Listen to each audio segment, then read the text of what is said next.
Welcome, everyone, to All Sides. I'm your host, Danny, where no topic is off limits, no truth is watered down. From the pulpit to the podium, from the court to Congress, we break down faith, sports, politics like nobody else. This is a show where bold opinion meets deeper conviction, where the culture meets the kingdom, and where the truth always gets the last word. So buckle up. This is not just conversation. It's real talk for real people. So let's get into it today. Just want to wish everybody a happy Monday and a great start to your week. I just want to say also thank you for everyone who has given All Sides with Danny a follow. If you have followed us on social media platforms like Facebook, Instagram, TikTok, X, and on all podcast streaming networks, I appreciate you. Every download, every listen, every like. We can't be successful without you listeners. And so I appreciate you being there and giving me your time for a few minutes every week as we discuss some of the hot topics that we are facing as a nation and as a people. But before we get into this episode here today, some of the headlines that really caught my attention in the past few days. Well, one is the Epstein files. I guess there's not much to talk about there because there is no Epstein files. So that's kind of dead in the water.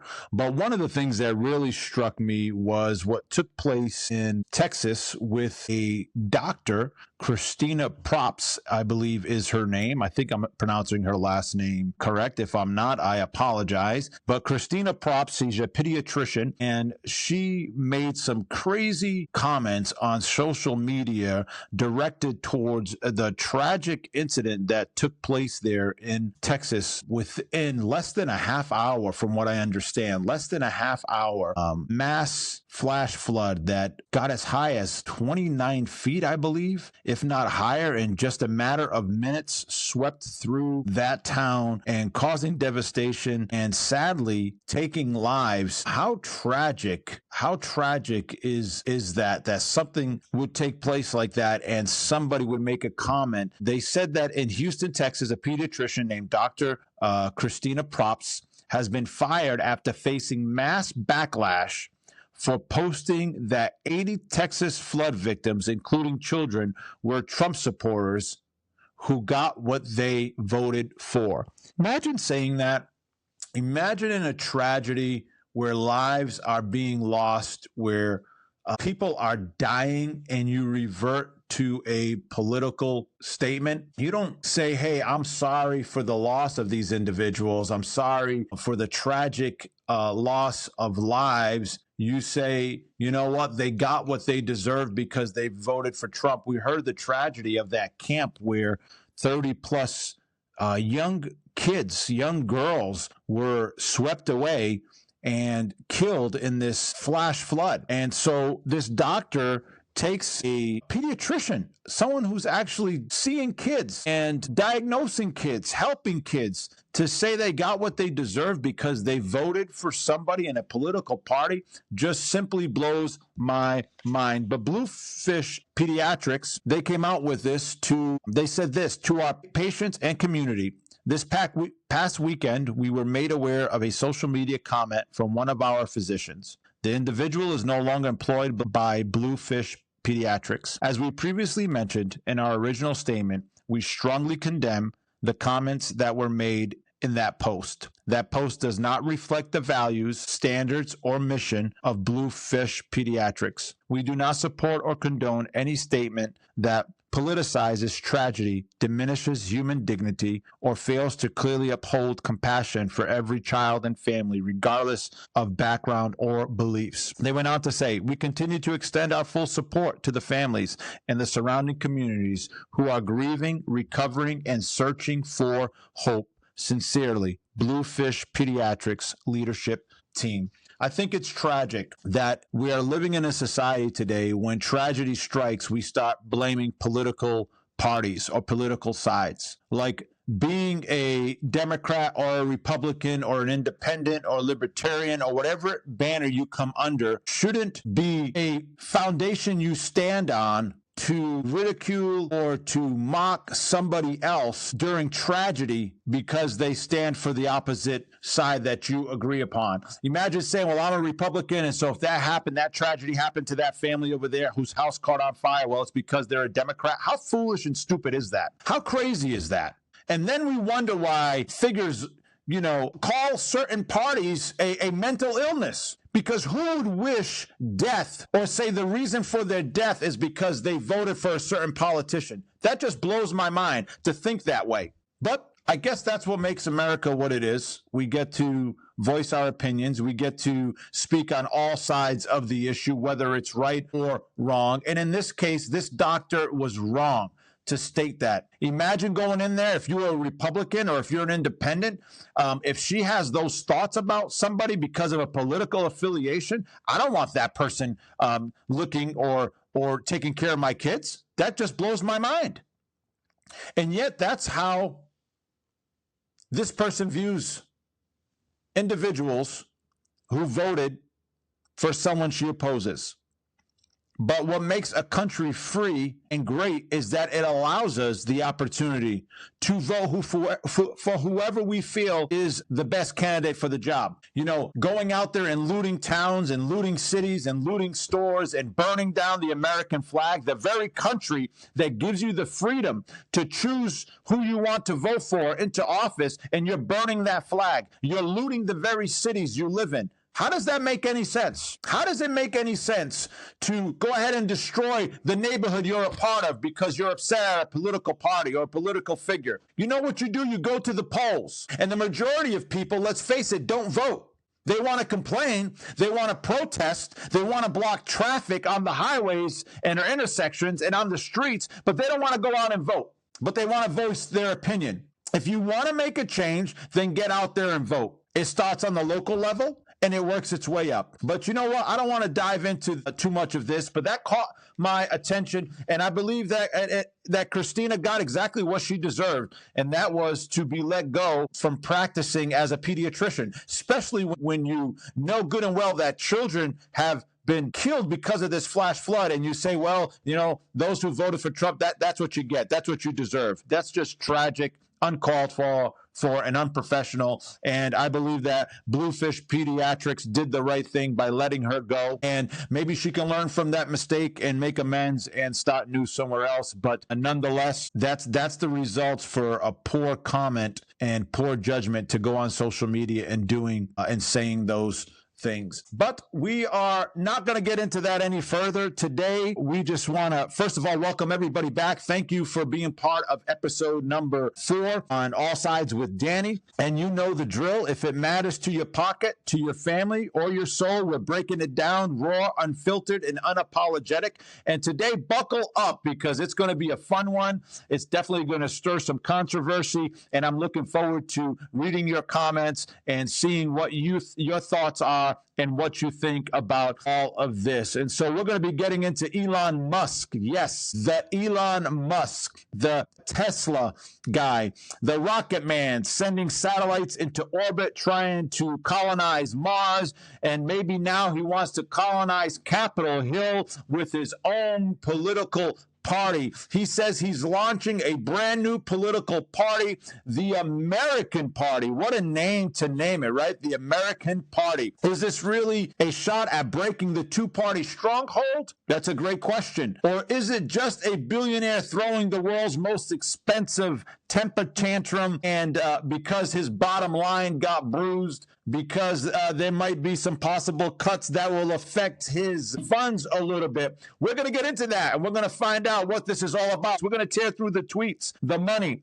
the power plays, the truth for the next half hour or so. So grab a seat. Let's get into it. Let's talk about it here today. Let's give some background on Musk's announcement to the American people. So remember on July 4th, right? right? President Donald Trump signed the big, beautiful bill, and it went into effect. While many of us were flipping burgers, grilling chicken, steaks, hot dogs, whatever it was that you had on 4th of July, enjoying the firework display, enjoying some volleyball or pool time with friends, whatever it was, that bill was put into effect. But meanwhile, Elon Musk on X, his own personal platform where he can speak to the masses, to the world, he started stirring up trouble as soon as President Donald Trump decided to sign that big, beautiful bill into effect. And so he drops a poll out of nowhere, right? He's trying to stir up controversy. That's what he does best, actually. He's been doing that for a long time. And he states, or he quotes, and I quote, "Do you want independence from the two-party system? Some would say the uniparty system," end quote. So millions of people, nearly 80%, said yes. They responded to his question, and millions of people responded, not just a few hundred, not a few thousand, but millions responded, and they said yes. 80% said yes. And the next day, right, July the 5th, the very next day, he declares the American Party is born to give back your freedom. Wow, what a statement. I mean, everybody's like, woo, we're back. We're going to get exactly what we wanted. It's exactly what we needed. It's exactly what we're looking for. And so he comes out and he uses the bold statement, freedom, right? Freedom, bold words. But what does he mean by that? What does he mean by we're going to give you back your freedom? Musk claims both Republicans and Democrats have become more bloated, corrupt than ever before. And he actually went on to call it the Porky Pig Party. He lumped both the Democrats and the Republicans together, and he calls them the Porky Pig Party, which is kind of funny. He says that they're bankrupting the country with endless spending, bloated bureaucracy, and sweetheart deals that only benefit the elite. His biggest gripe lately, though, a monster spending and tax cut bill pushed by President Trump, over $3.3 trillion, which Musk claims is sending America off the financial cliff, that it's going to just send us into a spiral that we'll never get out of. Now, here's where it really gets juicy, though, ladies and gentlemen. Remember that Musk and Trump were best of friends, right? They used to be, the best of friends. Remember the memes during November and December of them two? One was, Captain America, and the other one was another Avenger. Sorry, I'm not really into the whole Avenger thing, but, they both were displayed as these Avengers that were going to fight the bad guys and bring peace to the world. Musk was one of Donald Trump's biggest bankrollers in 2024, helped Donald Trump secure this election. It was a lot closer than some people really even realize. And I think with Elon Musk coming over and supporting him and endorsing him, it was a big boost. He cozies up to the White House, right? He gets right in there with them, and they're practically joyriding in a Tesla on the front lawn of the White House. They were just buddies and enjoying the good time there on the White House South lawn in their electric cars. But now we see Musk is raging because the bill slashed green energy incentives, a direct gut punch to his company. Right? So Elon Musk going off the charts and, I'm going to form this new American party. Why is he upset? Because this bill is affecting him now. It's affecting his pocket. Tesla will be affected by this bill slashing the green energy incentives. And so now he says, I don't like it. This new party about the American people, we are going to be set free. I'm bringing you guys freedom. Is it really about a party to give the American people, the middle class, the lower class, freedom? Or is it really about profit? Is it really about Elon Musk making money? Is it really about him stopping, what's happening for his own personal profit? So Trump's not taking it quietly. Listen, we knew these are two alpha males. Whether you agree with them or not, they're two alpha males. You know good and well, Trump has very little filter. I mean, when he gets off script, you just don't know what's going to come out of his mouth, right? Let's be honest. And so you knew good and well that Trump was not going to just keep his mouth shut with, Musk declaring he's going to start a new party. And so what happens? He's mocking Musk now, saying he's gone off the rails, even threw out threats to deport him. And yes, Elon Musk is, in fact, an immigrant, but let's be real here. That's just a political flame throwing. That's just Donald Trump being Donald Trump. He says things like that all the time. He's just, he's far out, and that's just what he does. He says things that get media attention, gets hashtags on social media, and gets people talking. So now, meanwhile, Musk is out here calling himself a tech-first budget-slashing centrist, fed up with government waste, right? So he's just fed up. I'm fed up with the government waste. But again, is this really a crusade for the people or a revenge mission against Uncle Sam, who took away his EV, incentives and treats that he was enjoying? I mean, is he really being sincere about this? Is he really wanting to help the American people? Or is this a mission, a crusade, if I can use that word, to say, listen, I'm coming against all of you that are getting into my pockets and taking away some of these benefits that I've enjoyed. So let's really get into this and let's unpack what's happening here. So there's challenges and there's logistics to this whole situation. So let's break it down, because launching a new party ain't like rolling out a new Tesla model. Starting a new party is not so easy. We've actually seen that in the past few elections, especially just recent with Robert Kennedy Jr. leaving the Democratic Party to run as an independent. And so to get on the ballot during an election, it takes a lot of work. It takes a lot of signatures. You have to navigate. Each state has its own requirements. They require a certain amount of signatures. They require a certain amount of things to take place prior to you even being on the ballot. Now, a lot of people say, well, we already have a three-party system. We have the independents, but that does not put them on the ballot when it comes to an election. And so let me explain. So yes, you can go in on your election day and you can write in any name you want to write in, right? You can write in. But if you notice on the ballot, it will give you a Republican candidate, which in this past election would have been Donald Trump. And then it would give you a Democrat candidate, which was Joe Biden. But there won't be a third candidate. There will be someone you can write in. But to get on the ballot on that particular state you're in, you have to get a certain amount of signatures. Robert F. Kennedy, believe it or not, had 23 states. Robert F. Kennedy announced he was suspending it. When he announced he was suspending his independent presidential campaign to endorse Donald Trump on August 23rd, he was on the ballot in 23 states, and he went through hell to be on those ballots. Signatures and going to court and all kinds of things, and the amount of money that gets involved that you have to invest to get on the ballot and to create a third party is very, very difficult. Now, we know that he came under the independent, right? That's what he was running as an independent. But Musk altogether now, he wants to name and have a completely different party. So launching this new is not an easy thing.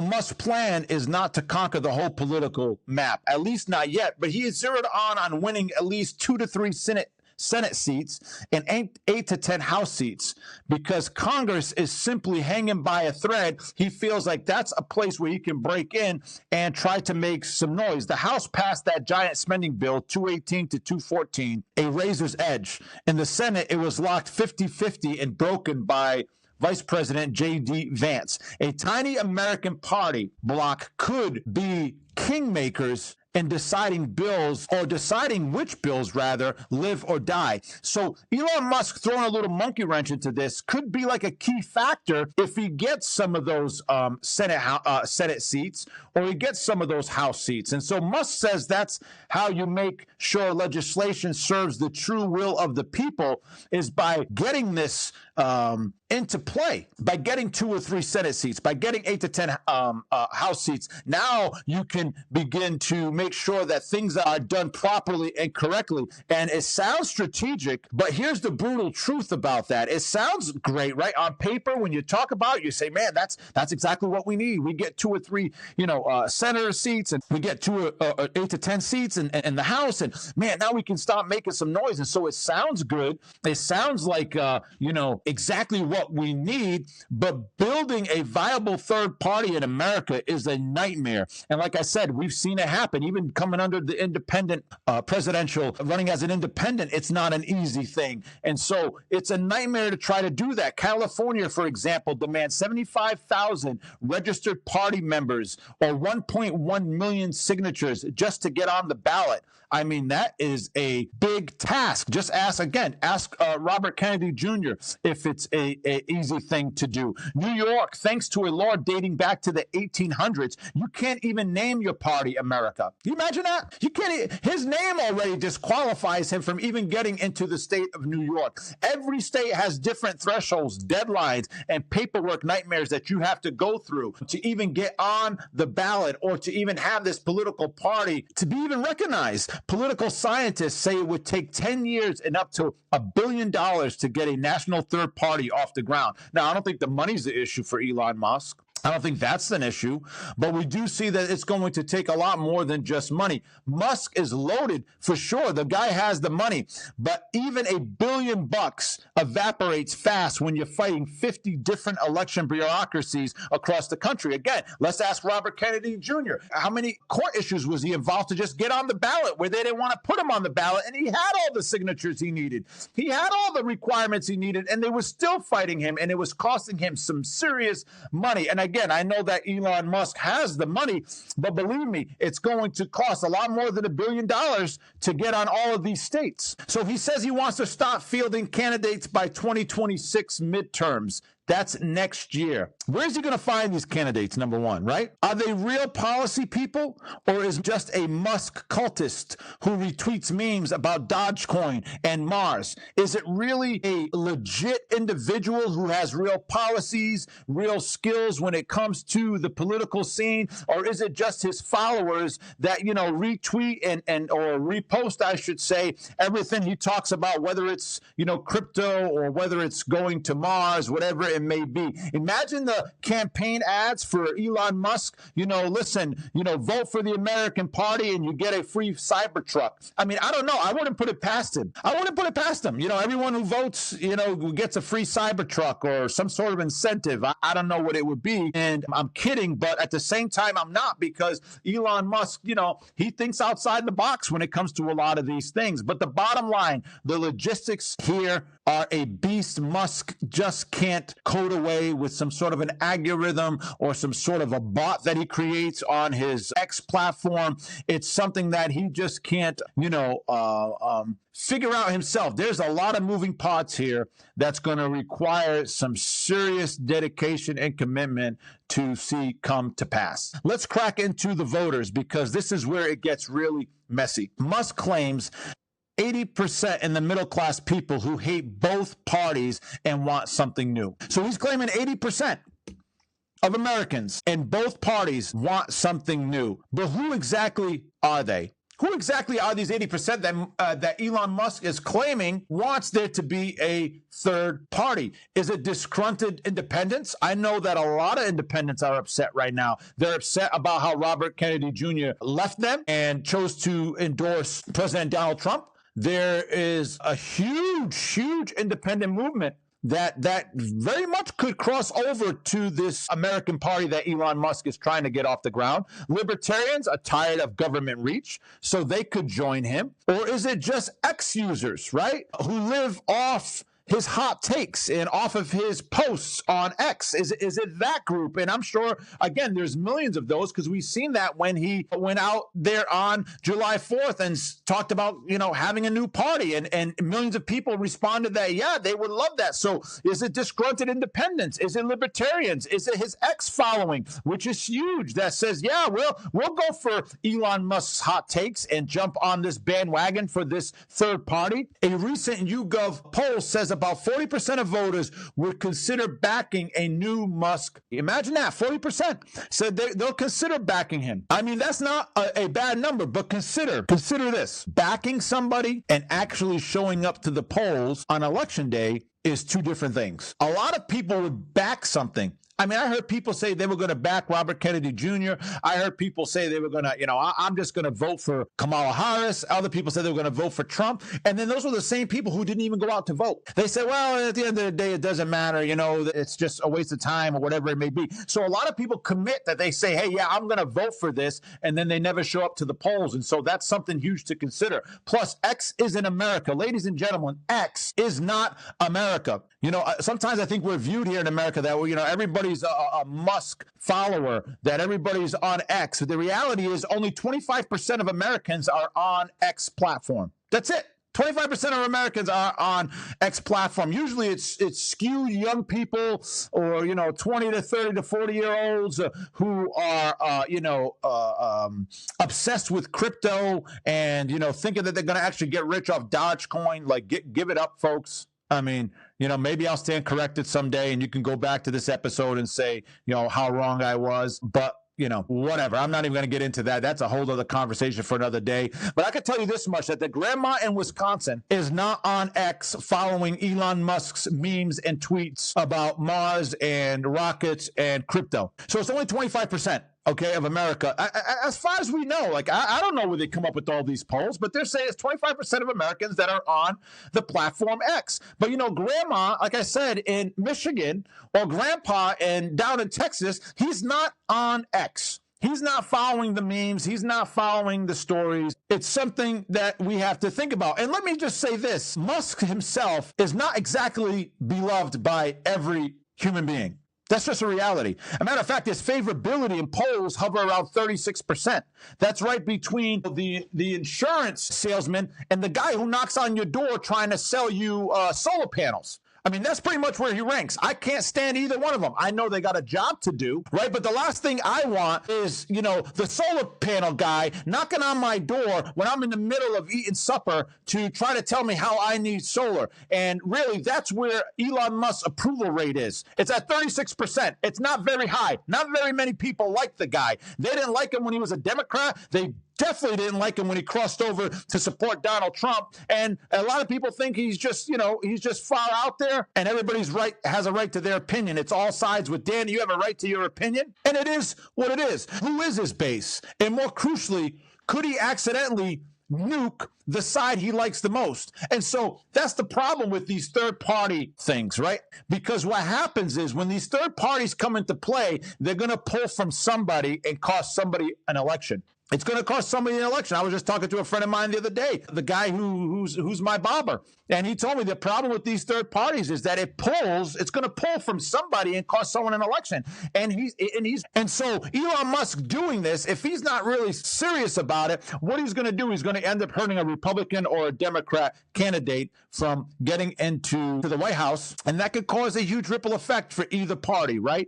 And so here, there's the spoiler effect, right? And I think Musk likes that. He likes the fact that I could be the spoiler on the next election. That's his stretch. That's what he lives for, right? I'm going to be a spoiler. You want to do me wrong? You want to come after me? Well, I'm going to cause such a ripple effect here that it's going to cost you the Senate. It's going to cost you the White House. And that's his whole mission here. And so if Musk's party, let's say, for example, pulls 5% or 10% in a tight race, that could flip the seats. And that's what Ralph Nader did with his 2.7% that he received. That likely cost Al Gore that presidential election against George W. Bush. How many remember that? Yeah, it was Ralph Nader's 2.7 that cost Al Gore that election. That election came down to the wire. Remember all the stuff took place in Florida with the counting, and this wasn't counted, and that wasn't counted. We waited weeks and weeks and weeks, and ever since that election, we still wait weeks and weeks now to find out who our president is. Except in this last election, it was pretty clear that Donald Trump won the election. But that's what took place. And so Al Gore would have won that election if it wasn't for Ralph Nader. And so he swung that 2.7%, made a difference, believe it or not, in a tight race between Al Gore and George W. Bush. And to that end, George W. Bush did win that election. And so we see the effects that could happen. Most analysts think that Musk's voters come from the Republican camp, tech-friendly, anti-regulation, and anti-tax. And that's very possible. That's very possible, right? We say the Republican Party is the rich party. It's the party for the rich. Again, very debatable. debatable, right? If he siphons off even a sliver in swing districts, it could give Democrats the majority, right? So if he gets some of those Republicans that would typically vote party to jump on his bandwagon, what does that do? That gives the Democrats the advantage. So you see what he's doing here? You see how dangerous this could play if you're a Republican, or if you're a Democrat, it could benefit you. If you're a Republican, this is not a good thing that this guy's deciding to throw out this, third party option here. It could cause an issue. It could cause a problem for the Republican. So he's playing this 5-dimensional chess match, right? He's shaking up Congress. That's what he wants to do. He wants to shake up Congress. He's playing this chess match. Or is he just simply taking the board and I'm just going to throw all the pieces on the ground and see where it falls, right? Is he throwing? It's almost like he's throwing that temper tantrum. I'm about to take the board and flip it over. Have you ever played anyone when, you're playing a game, Monopoly, or you're playing, chess or whatever it is, and all of a sudden someone flips the board, they get up and all the pieces are everywhere and now you can't make sense of anything? That's almost what he's trying to do. And so that is a dangerous thing. So the $1 million question, or should we say in Musk's case, the $1 billion question, ladies and gentlemen, is he going to cause a ripple effect that will affect other candidates, whether in the Democratic or the Republican Party? And I think the answer is yes to both. We just don't know where it's going to fall, but most likely he's going to probably draw some Republicans to his side. That's going to cost the Republicans in the future. And so is he forming allies or is he forming enemies? Now let's stir the pot a bit more by talking about Musk's cast of characters, right? Some of the people that are backing him up. Curtis Yarwin, a blogger who basically wants to replace democracy with a techno-monarchy. Musk often retweets this dude, and this guy is wild. Right, this guy doesn't want democracy, man. He wants like a kingship. And these are some of the guys. Look him up. Look up Curtis Yarwin. I don't got time to get into it right now, but look him up and see some of the things he says. It will blow your mind. And these are some of the people that are aligning with Elon Musk. What about Mark Cuban, right? Another billionaire with a midlife political itch for whatever reason. He's always popping up somehow in politics. And now he's backing Musk and offering to help with ballot hurdles. But Cuban also backed Hillary, right? In 2016, he backed Biden in 2020. And so what's his angle on this? What's his side on this? Is it just to stroke his ego? I mean, your guess is as good as mine as well now why Mark Cuban is jumping on the Elon Musk train. But I'm sure there's something behind the scenes there. And with an ego like Mark Cuban, you just never know what exactly is going through his head. And then you have the haters, right? You've got the haters. Trump's out there calling Musk a loser, saying third parties are doomed. Then you got Mitch McConnell, the king of the political swamp, right? I mean, this guy's out there and he's saying, Musk's good at cars, not coalitions. Cold, but not entirely wrong. The statement that he's making there, I would again, Mitch McConnell. I mean, I think he should have retired or stepped down years ago. But he's out there throwing jabs at Elon Musk. I mean, the man's out there swinging and letting Elon Musk know what he thinks about him. But still, Musk's got an army on X that sees him as the next revolutionary hero, right? Again, the Avengers, right? The Captain America. He's the Captain America that's gonna save the world, the new hero for the revolution that's coming to the United States. Can he turn memes and retweets into real votes, or is it just another digital echo chamber? I don't know. That's the drama, folks. Half the country thinks he's a visionary genius. People think he's just a genius. The guy's sending rockets to Mars. He's going here. By this date, we'll be here. And by this date, we'll be there.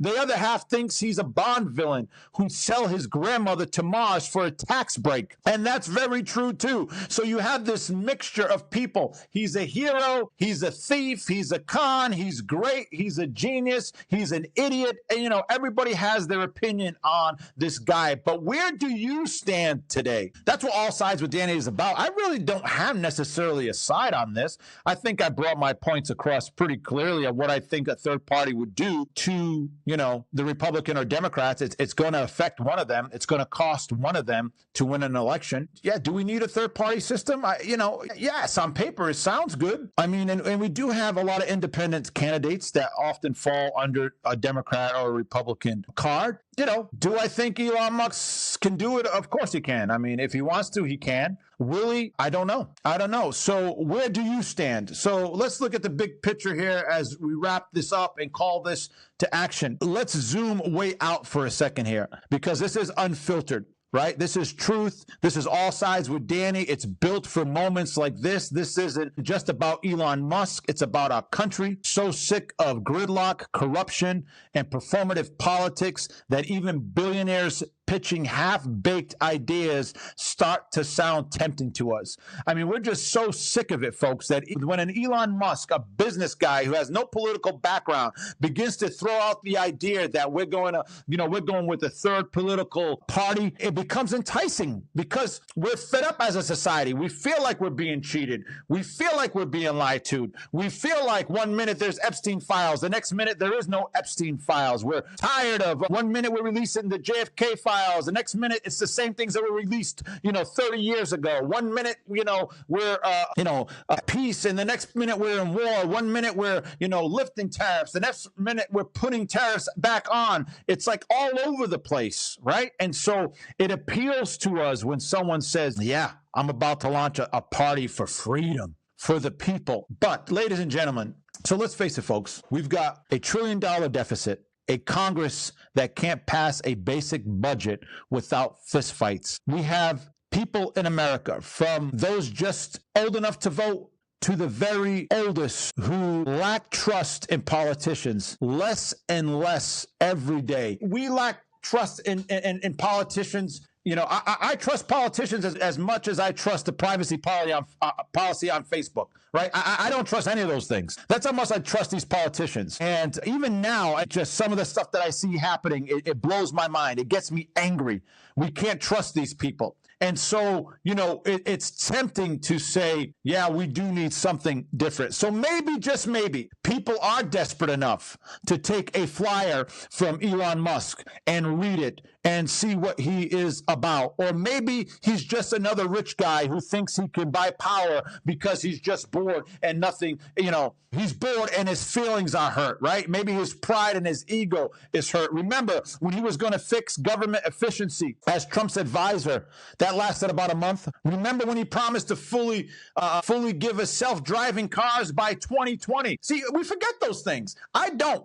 That's why it's All Sides with Danny. I remember things like this. I remember he said by 2020 there'll be self-driving cars and you don't have to worry about it. You can just sit back. Now, I understand there's cars that are self-driving, but it's not across the board like he presented it. So we're still waiting on that promise.